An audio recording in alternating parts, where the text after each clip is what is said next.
Morning. I hope everyone is doing good in their preparation journey.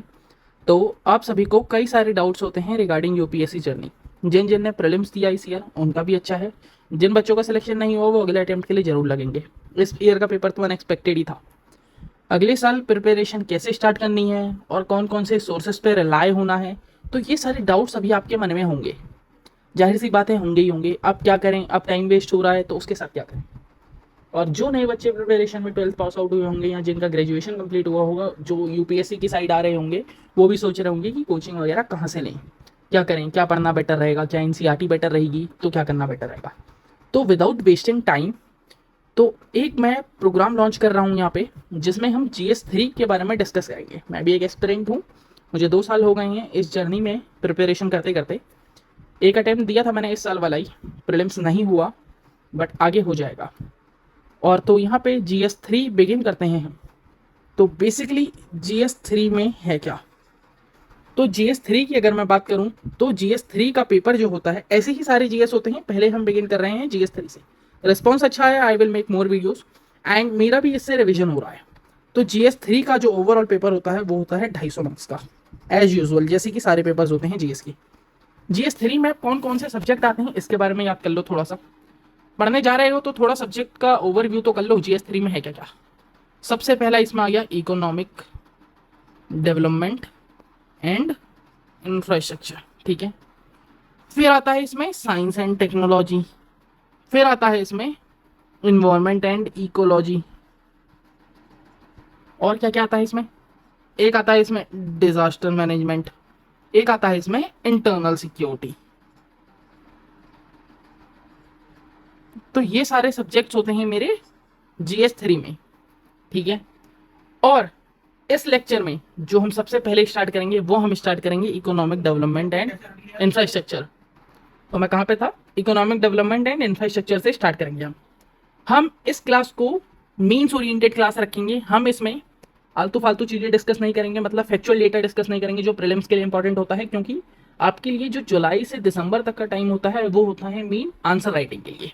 अगर आपने इस duration में आंसर राइटिंग सीख ली और फिर आपका प्रीलिम्स की जर्नी होती है जनवरी से मई तक के लिए, आप समझ लो, अज्यूम कर लो, मान लो आपका प्रीलिम्स निकल गया जब आपने अटेम्प्ट दिया, तो आपकी मीन्स की आंसर राइटिंग जरूरी होनी चाहिए। अगर आपका प्रीलिम्स निकल गया, अगर आपका मीन्स रेडी नहीं है, तो कोई फायदा नहीं ऐसा प्रीलिम्स निकलेगा, कोई भी यूज नहीं होगा इसका। तो बेसिकली फंडा ये रहता है कि हम आंसर राइटिंग को ज्यादा महत्व देते हैं और मीन्स की प्रिपरेशन करते करते हमारे प्रीलिम्स के भी बहुत सारे डाउट्स क्लियर हो जाते हैं। क्योंकि आपको इंट्रो में मोस्टली डेफिनेशंस वगैरह ही लिखनी होती हैं या जेनरिक डेटा पॉइंट्स लिखने होते हैं, तो ऐसे इसकी प्रिपरेशन करी जाती है। तो हम बात करेंगे, सबसे पहले इकोनॉमी वाले पार्ट को हम डील करेंगे। अब हल्का सा बात कर लेते हैं कि इकोनॉमी में क्या क्या है। अब अगर मैं बात करूं इकोनॉमी में, तो भाई इकोनॉमी 2 ब्रांचेस में पढ़ी जाती है यूपीएससी में। एक होती है नॉन एग्रीकल्चर और एक होती है मेरी एग्रीकल्चर, ठीक है। नॉन एग्रीकल्चर से मेरे आते हैं 6 से 7 क्वेश्चंस और एग्रीकल्चर वाली साइड से आते हैं मेरे 3 से 4 क्वेश्चंस। ये पूरी GS4 पेपर की बात कर रहा हूं मैं, ठीक है। तो ओवरऑल इकोनॉमी से मेरे हर साल आते हैं 9 से 11 क्वेश्चंस, ठीक है। किसमें, मीन्स में। ये है इसका वेटेज। और अगर मैं इसके मार्क्स अराउंड करूं कि इको कितने मार्क्स की पूछी जाती है GS3 के पेपर में, तो इकोनॉमी का सेक्शन ज्यादा वेटेज कैरी करता है। अराउंड 110 से 130 मार्क्स की इको होती है। तो आपको मैंने बेसिकली आइडिया दे दिया। तो अगर हम इसमें स्टार्ट करेंगे GS3 में, मैंने आपसे कहा इको पढ़ेंगे। अब इको में कौन सा पोर्शन स्टार्ट करेंगे हम, एग्रीकल्चर। तो एग्रीकल्चर पोर्शन से हम स्टार्ट करेंगे। कॉपी लो, पेन लो और नोट मेकिंग करो आप भी, इससे आपको ज्यादा क्लियरिटी मिलेगी। खाली कोई फायदा नहीं है लेक्चर सुनने का। जो देख रहे हो भाई अच्छे से देखना, वरना कोई जरूरत नहीं है, मेरा तो रिवीजन ही हो रहा है। तो अब हम बात करते हैं एग्रीकल्चर के बारे में। PYQs उठा के देखना, जो जो टॉपिक पढ़ेंगे गारंटेड हो जाएंगे। एग्रीकल्चर में जाने से पहले आप बेसिकली ये जानिए कि 3 सेक्टर होते हैं हमारे इकोनॉमी में। सबसे पहला होता है प्राइमरी सेक्टर, फिर दूसरा होता है सेकेंडरी सेक्टर, फिर एक होता है मेरा टर्शरी सेक्टर। तो अब बात करी जाए कि ये सेक्टर का कंसेप्ट कहां से आया, तो अब मैं बताता हूं आपको बेसिकली ये सेक्टर्स में होता क्या है। तो जो मेरा प्राइमरी सेक्टर होता है भाई, उसमें मैं आपको डेटा दे रहा हूं, ये याद रख लेना, इसका जीडीपी में कंट्रीब्यूशन कितना होता है और इसका एम्प्लॉयमेंट में कितना कंट्रीब्यूशन है, ठीक है। तो आप ये सीधे सीधे इंट्रो में डाल देना, डेटा दे रहा हूं ये याद रखना, ठीक है। तो प्राइमरी सेक्टर पहली बात होता क्या है उसके बारे में जान लो। आई होप जितने भी बच्चे पढ़ रहे हैं सबको पता होगा कि ये सेक्टर्स होते क्या क्या है।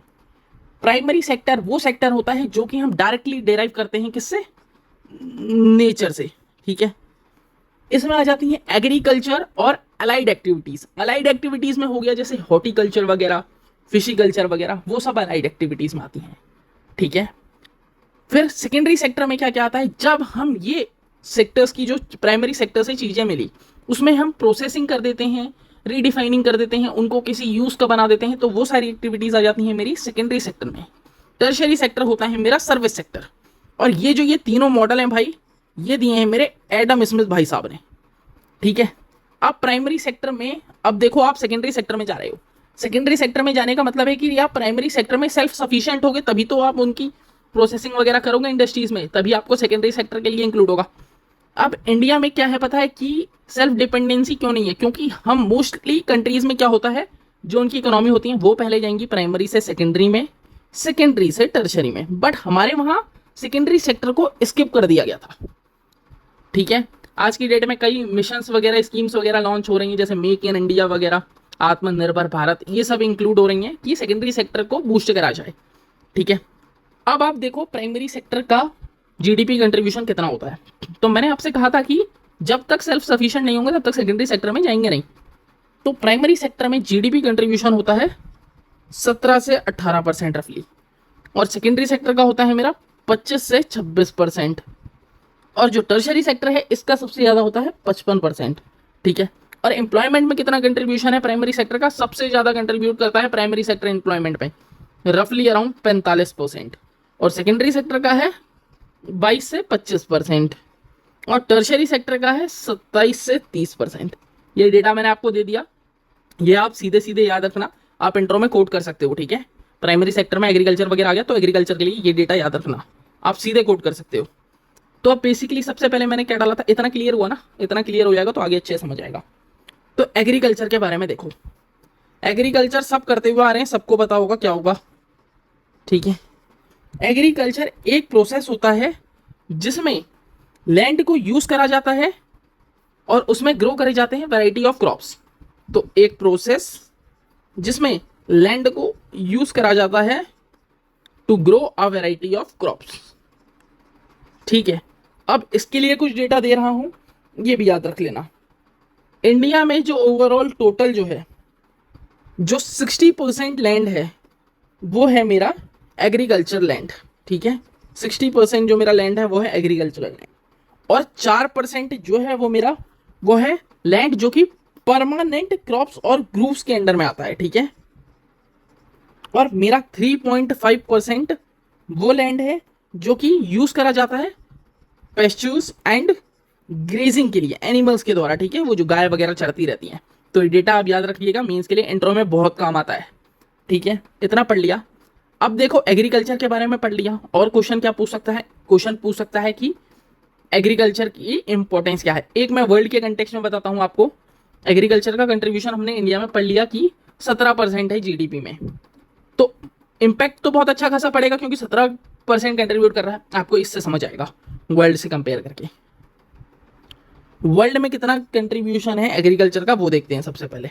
वर्ल्ड में अगर मैं बात करूं तो जो यूके है वो 3.1% है, और यूएसए का है 3%, और मेरा जापान का है 6%, और मेरा कनाडा का है 2.5%। तो अगर इनमें एग्रीकल्चर में कुछ इंपैक्ट पड़ता है तो उतना कुछ इफेक्ट नहीं होगा क्योंकि ये 3% है, कोई भी डबल डिजिट में नंबर नहीं है। और अगर मैं इंडिया की बात करूं तो इंडिया का है 17% कंट्रीब्यूशन जीडीपी में, और तो और एम्प्लॉयमेंट में है 45%। अगर एग्रीकल्चर सेक्टर में कुछ होता है तो सीधे सीधे एम्प्लॉयमेंट पे भी इफेक्ट पड़ेगा, ठीक है, समझ गए ना, इतना कॉमन सेंस तो होगा ही। इंपॉर्टेंस एक पॉइंट यहां से पता लग गया। अब अगला पॉइंट डालते हैं हम, इंपॉर्टेंस पता करेंगे इन एग्रीकल्चर की इंपॉर्टेंस। जितनी भी बातें करेंगे हम इंडिया के कॉन्टेक्स्ट में करेंगे, जो फॉरेन के कॉन्टेक्स्ट में होगी मैं बता दूंगा आपको इंडिया के कॉन्टेक्स्ट में, ठीक है। अब एग्रीकल्चर की इंपॉर्टेंस क्या है, सबसे पहले कहीं भी दिखे तो पहला पॉइंट ये डालना, एफएओ के डेटा के मुताबिक, अगर मैं एफएओ का डेटा बोलूं उसके मुताबिक जो इंडिया है वो है लार्जेस्ट प्रोड्यूसर कितनी चीज़ों का, यहाँ पे लिख लेना, ये वेरी करती रहती हैं चीज़ें, ठीक है, न्यूज़ में आएंगे आपको पता लग जाएगा। लार्जेस्ट प्रोड्यूसर है मिलेट का, राइस का, पल्सेस का और जूट का, ठीक है। और सेकंड लार्जेस्ट किस किसका है,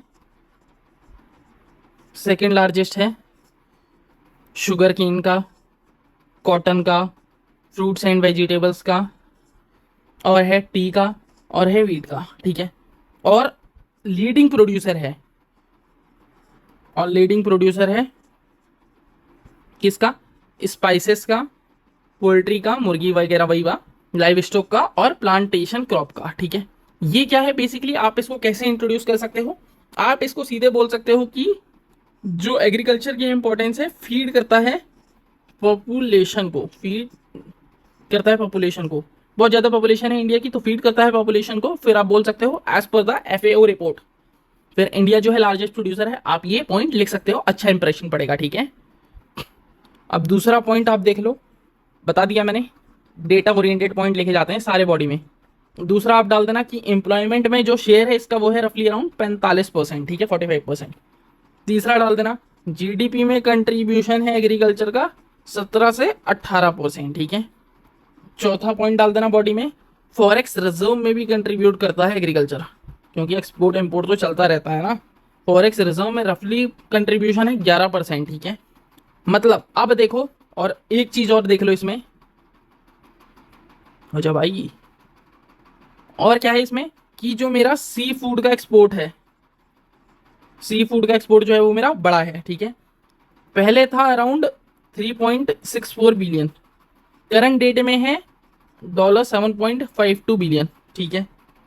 और तो और ओवरऑल एक्सपोर्ट जो है वो भी बड़ा है, ओवरऑल एक्सपोर्ट कितना बड़ा है, 17 बिलियन था 13-14 में, और करंट डेट में अगर मैं बताऊं तो 51 बिलियन है, ठीक है। ये सब डॉलर में ही होगा, समझ गए, समझ गए ना।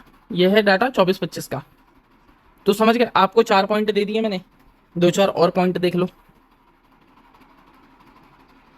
एक पॉइंट आ जाएगा मेरा कि जो एग्रीकल्चर है वो है मेरा सोर्स है लिवलीहुड का, लिवलीहुड और इनकम का, ठीक है। लिवलीहुड का कैसे हो गया, लाइवलीहुड का ये 45% जो है डायरेक्टली कंट्रीब्यूट करता है कंजम्पशन वगैरह में, जैसा मैंने आपको बताया कि एम्प्लॉयमेंट जनरेशन करवाता है 45%, और जो 65% है वो भी इनडायरेक्टली है। इनडायरेक्टली इन द सेंस कैसे, जैसे कि मेरे हो गए ट्रक ड्राइवर्स वगैरह, वेयर हाउस वगैरह, ईटीसी, ठीक है। इनडायरेक्टली इनको करवाता है, क्या करवाता है, लाइवलीहुड और इनकम जनरेट करवाता है इनकी, समझ गए। 5 पॉइंट हो गए आपके लिए, एक पॉइंट और देख लो, ठीक है। और एक और है मेरा कि ये है सोर्स है रॉ मटेरियल का, रॉ मटेरियल का सोर्स किन के लिए होगा, एग्रो बेस्ड इंडस्ट्रीज के लिए, ठीक है। एक यूएन सर्वे हुआ था ग्लोबली, उसकी रिपोर्ट भी है, एक यूएन सर्वे हुआ था ग्लोबली, उसकी रिपोर्ट के मुताबिक जो इंडस्ट्रीज होती हैं रॉ मटेरियल पे डिटरमाइन वगैरह करती हैं, डिपेंड वगैरह होती हैं, वो अकाउंट करती हैं 50% वैल्यू ऐड करती हैं, और 64% ग्रोथ क्रिएट करती हैं इंडस्ट्रियल सेक्टर में, ठीक है। ये भी याद रखना, समझ गए। सबसे पहले मैंने आपको बताया क्या कि एग्रीकल्चर क्या होता है, समझ गए। आपको यहाँ पे डेटा दे दिया, मीन्स के लिए आप कोड कर सकते हैं डायरेक्ट। फिर मैंने आपको बताया वर्ल्ड के ग्लोबल में एग्रीकल्चर में क्या इम्पैक्ट है, कितना कंट्रीब्यूशन है, और इंडिया से कंपेयर करवाया आपको मैंने। अगर वर्ल्ड में उतना कुछ हो तो उतनी ज़्यादा दिक्कत नहीं आएगी, क्योंकि इंडिया को लैंड ऑफ फार्मर भी कहा जाता है, ठीक है, उस हिसाब से। फिर एग्रीकल्चर की मैंने आपको इंपॉर्टेंस बताई, सीधे मैंने आपको पॉइंट्स दिए हैं डायरेक्ट डायरेक्ट एकदम, जो आप सीधे कोट कर सकते हो डेटा के साथ, जैसे ये दिया है, ये दिया है, ये दिया है, ये दिया है, ये दिया है, और यहाँ पे मैंने आपको सीधे सीधे पॉइंट दिए हैं, ठीक है। और रॉ मटेरियल में भी मैंने आपको पॉइंट दिए हैं, तो इतना समझ गए आप, बहुत बढ़िया। अब एक और इशू है एग्रीकल्चर का हिस्टोरिकल बैकग्राउंड, आज तक पूछा नहीं है मेंस में, लेकिन पूछ सकता है, तो एक बार मैं आपको बता दूं, स्टोरी की तरह सुनना, ठीक है। तो प्री इंडिपेंडेंस एरा का सुन लो एक बार। जो मेरा प्री इंडिपेंडेंस एरा था उस टाइम जो हालत थी वो बहुत ज़्यादा बेकार थी, वर्स्ट सिचुएशन थी उस टाइम। ऐसा क्यों था? क्योंकि एक तो उस टाइम पे चलता था परमिशन वगैरह नहीं मिली जाती थी, और चलता था मेरा इकोनॉमी जो थी वो बहुत बैड हालत में थी, बहुत बुरी हालत में थी। वर्स्ट कंडीशंस क्यों थी? क्योंकि कमर्शियलाइजेशन था उस टाइम क्रॉप्स का। मतलब वही ना कि जो फीडअप के लिए नहीं उगाए जाते थे, मोस्टली कमर्शियल क्रॉप्स उगाए जाते थे। जैसे हिस्ट्री वगैरह में इसको मोर डिटेल में पढ़ेंगे। जैसे इंडस वो आपने अलग अलग फार्मिंग पढ़ी होंगी कि वो अलग अलग क्रॉप्स उगाए जाते थे अपनी सेल वगैरह के लिए, ठीक है, वो सब इसमें आ जाएगा। अब बात करते हैं हम, कमर्शियल क्रॉप्स उगाए जाते थे बेसिकली। अब बात करते हैं हम, एक टाइमलाइन टाइप की बना रहा हूँ, उसमें बात कर लेते हैं 1947। इससे पहले का आपने पढ़ लिया। अब हम बात करते हैं 1947 से 1965 वाले टाइम पीरियड की। इसमें बेसिकली क्या हुआ था?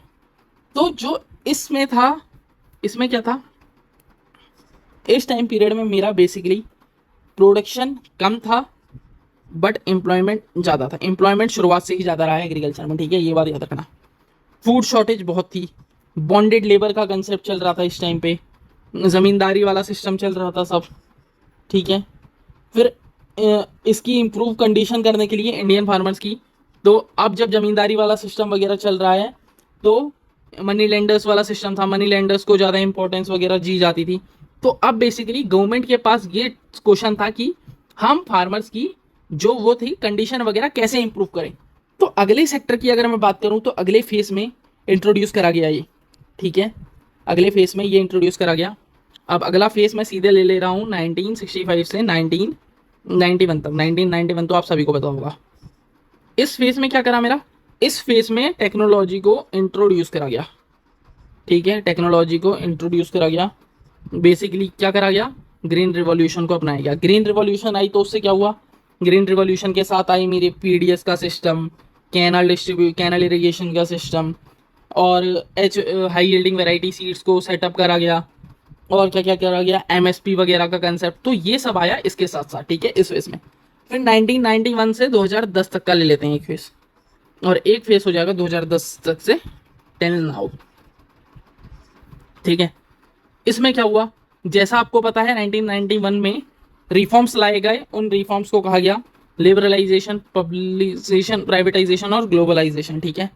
और इनके तहत क्या करा गया कि टारगेटेड पीडीएस को इंट्रोड्यूस करा गया, ठीक है, टारगेटेड पीडीएस को इंट्रोड्यूस करा गया। पीडीएस इसी में आ गया था ग्रीन रिवॉल्यूशन जब आई थी, बट यहाँ पे टारगेटेड पीडीएस को करा गया। इसमें जो है जो मतलब इंपॉर्टेंस दी गई टर्शरी सेक्टर को ज़्यादा दी गई, फिर सेकेंडरी सेक्टर को और फिर प्राइमरी सेक्टर को। और क्या करा गया इसमें?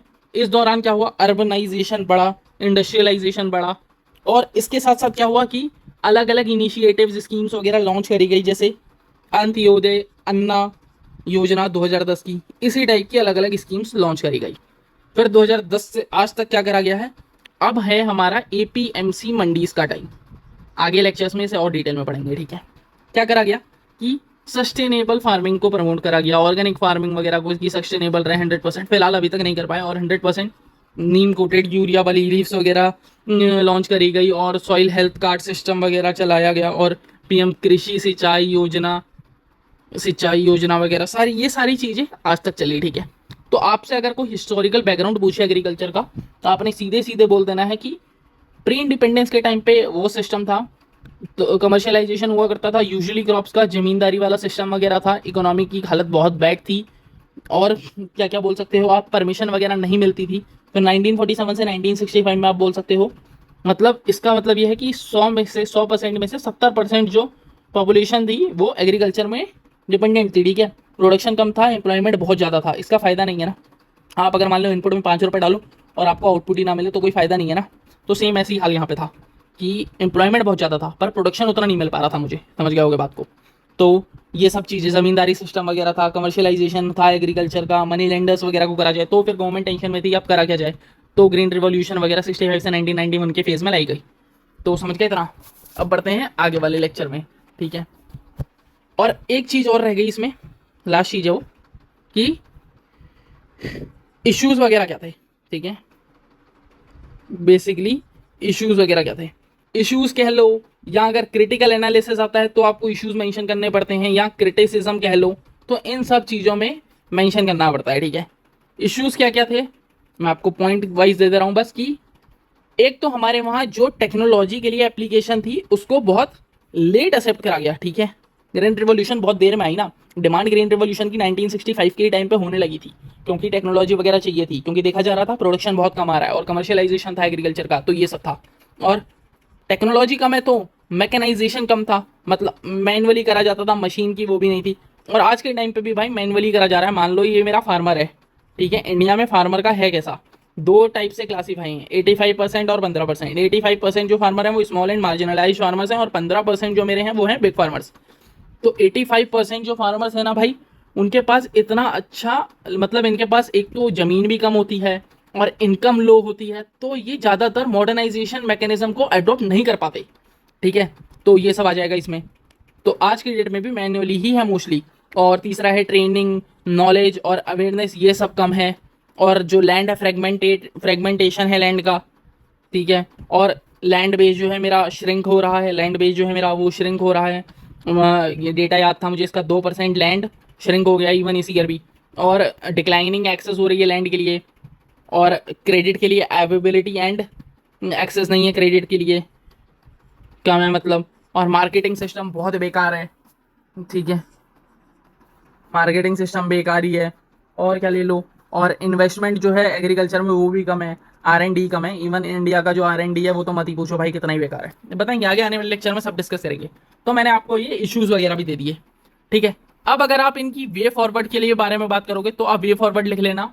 जैसे लेट एप्लीकेशन ऑफ टेक्नोलॉजी थी, इसके लिए तो आप कुछ नहीं कर सकते। इसके लिए आप कर सकते हैं कि स्कीम्स लॉन्च करवा सकते हैं गवर्नमेंट द्वारा बहुत सारी, जो हेल्प करे स्मॉल एंड मार्जिनल फार्मर्स को कि वो अडॉप्ट कर सकें टेक्नोलॉजी को, लोन वगैरह का अच्छा करवा दें। और क्या कर सकते हैं, और जो मनी लेंडर्स और वाला सिस्टम था, क्या कहते हैं, जमींदारी वाला सिस्टम, उसको खत्म करा जाए थर्ड पार्टी का, और DBT को इंट्रोड्यूस करा जाए।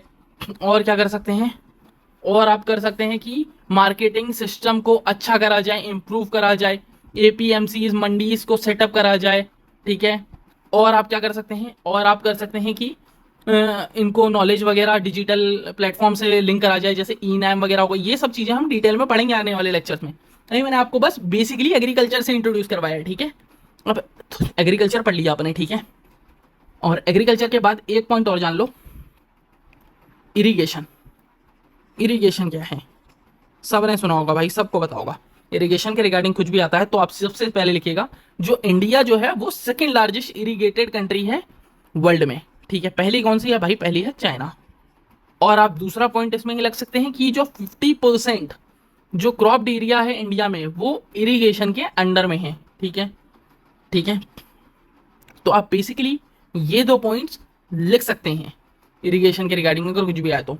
इंपॉर्टेंस ऑफ इरिगेशन वगैरह सारी चीज़ें अगले लेक्चर में डिस्कस करेंगे, ठीक है। तो आज बेसिकली मेरा काम था कि आपको ये करवाना, इंट्रोड्यूस करवाना, और मैंने आपको बढ़िया तरीके से इंट्रोड्यूस करवा दिया है, ठीक है। और आपको इंपॉर्टेंस भी बता दी है। इसके रिगार्डिंग एक 2016 में क्वेश्चन आया हुआ था, वो मैं आपको क्वेश्चन दिखा दे रहा हूँ। ये रहा वो क्वेश्चन, ये तो मॉर्निंग में हमने डिस्कस करा था। आज से हमने एक और इनिशिएटिव चालू करा था कि हम डेली एक मेंस आंसर राइटिंग करेंगे। 2025 का क्वेश्चन था, ये मैंने लिखा था एग्रीकल्चर के रिगार्डिंग ही है, इसकी मैंने वीडियो चैनल पर डाली हुई है। अब दूसरा जो क्वेश्चन है वो ये है, वो जो आपको आज के लेक्चर में जो ये सब पढ़ाया है ना, इससे हो जाएगा ये क्वेश्चन। इसमें बोल रहा है कि एग्रीकल्चर जो है वो हमेशा से बैकबोन रहा है इंडिया की। इस स्टेटमेंट को आपने एक्सप्लेन करना है, इंपॉर्टेंस बता के एग्रीकल्चर सेक्टर की इंडिया में, ठीक है।